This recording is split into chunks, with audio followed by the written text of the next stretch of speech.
I'm never going to finish this by Tuesday. The ability to make good decisions is key to any manager's role. The trend in many small companies is to have an open forum. While sharing ideas is important, as a leader, one must know where to draw the line. Mr. Dwight, CEO of Timbuk2, feels his company is not a democracy. I mean, it's a small company and with a lot of young people in it. And it's not that I'm, Mr. Experience, but I am the experienced executive here, and it's my charter to manage the company. I like to call this it's not a democracy. I ask the people that I think have a good perspective on an issue, who are affected by that issue. We discuss it, then I make a command decision based on those inputs. Hopefully people think I make an educated, informed decision. That's my job. I'm also mindful that this is not a cult of Mark. I'm a very strong personality. I can be very intimidating. It's my job to call the shots, and I can be very dictatorial about it. I have a very strong vision for where I think the company is going, but it's equally important for me to get everybody else to share that vision and for me to be willing to modify my vision around what these people know. Mike, for example, in sales, he's an expert in this industry. He's been in the business longer than I have.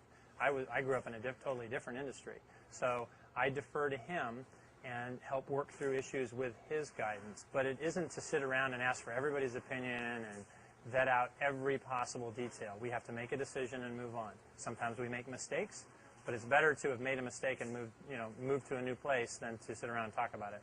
My predecessors ran it in more of a democratic forum, and so really nothing ever got done. You can always talk about things forever.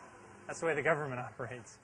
Okay, so as you guys know, the Tag Junkie program, it's the working name for this project because Tag Junkie was the original biggest bag that we had at Timbuk2, and it's really a bag that messengers wore. I mean, who wants a big honking bag like that other than a messenger? So it's been our working name for this project. The concept here is how do we reassert our, kind of our presence in the messenger market. One, kind of in conjunction with our 15-year anniversary, but also just because we always kind of want to keep one foot in that heritage. The other thing that we've noticed is that more and more messengers have started wearing two-strap product, and we don't do a two-strap working messenger bag. We do and now we don't even do the Tag Junkie, we do the Bolo, which is the biggest bag. So this all sort of came together when we sponsored this project at the design school, and it turns out that one of the students is also a working messenger, and that's Joe. And so he was sort of the perfect guy to help us suss out what is our answer to the working class messenger bag today. How do we update that? And so I don't know. We got to make a couple of decisions. Is Tag Junkie a name we want to resurrect? Okay. The other thing we ultimately have to decide is what do we want this product to look like? Joe, in his project, came up with a two-strap product using some high-tech fabrics, which I thought was brilliant. What I liked about it was that he used a fabric here which is rugged and it's light.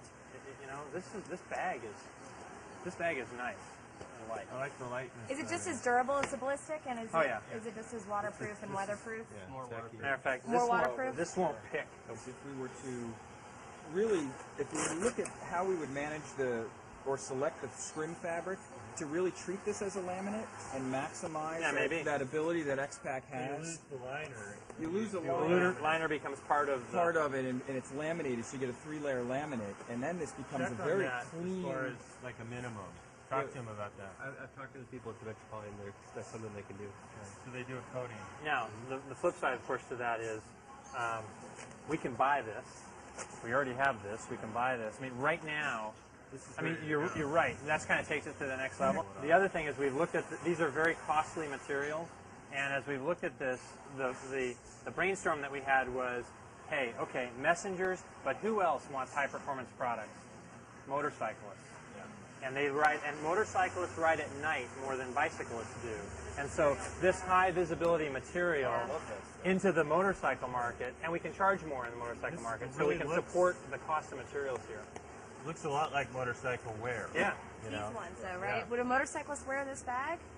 I think it's yeah. more the concept of this Yeah. book. than I think Right. Joe has got this big thing, and he's got a couple of strap characteristics here for carrying awkward loads and things like that. So I'm sorry, yeah. Mark. Yeah. Retail on this? 170. 170. Okay.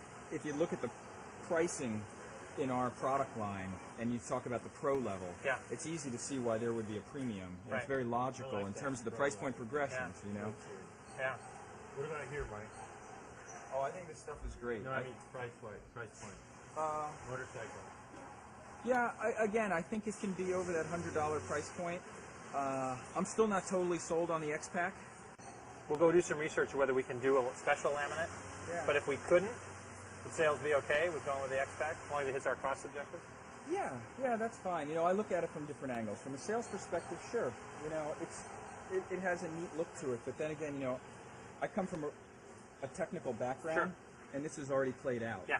It's Been done. there, done that. But Yeah, it's done. In the world of the messenger, you know, where Cordura and ballistic was the breakthrough fabric from canvas, and it's been used for 20 years, and nobody's made any messenger bag with a new material, and this is 3 times lighter. Yeah, no, it's a very good So- point. Yeah, there is a story. Lighter, finer, you know, more abrasion I resistant. would then make When I it wear this all day long, sure, and how heavy it is. I'm sure Oh, I this thing weighs a understand. ton. What do you guys think of Pro Series as a name? Yeah, sure. I like it. Is it trite or is it? No, it's actually Sounds fast. well. Oh yeah, it has a crossover to motorcycle. Fast. Yeah. Yeah. Well, and it's not that it I hasn't feel like been we've used. made some really good progress today with the original meeting with all the managers about how we're going to launch the product, what we're going to call the product, what our timeline is. We still, I have a better idea of what the timeline is going to be. Therefore, now we can begin the seeding program and we can start working on a marketing strategy behind the launch of the product. Mark told me that this is not a democracy. Yet it seemed like everyone's given a fair shake in the meeting. What do you think? Well, you know, Mark is the. Mark is the guy with the vision. He's the one I think that brought this project on, and he will drive the decision making. But he's very open to taking an input from other people. So when decisions need to be made, everyone sits down, we hash it out, everyone gives in their input, and you come out of the room and you feel like, okay, well, we're going to make some progress now, and let's get going. In conclusion, as a manager, it is important to remain focused and authoritative in meetings. When a final decision is reached, your employees should be ready to implement. If you've done your job, they will be able to do theirs. Done.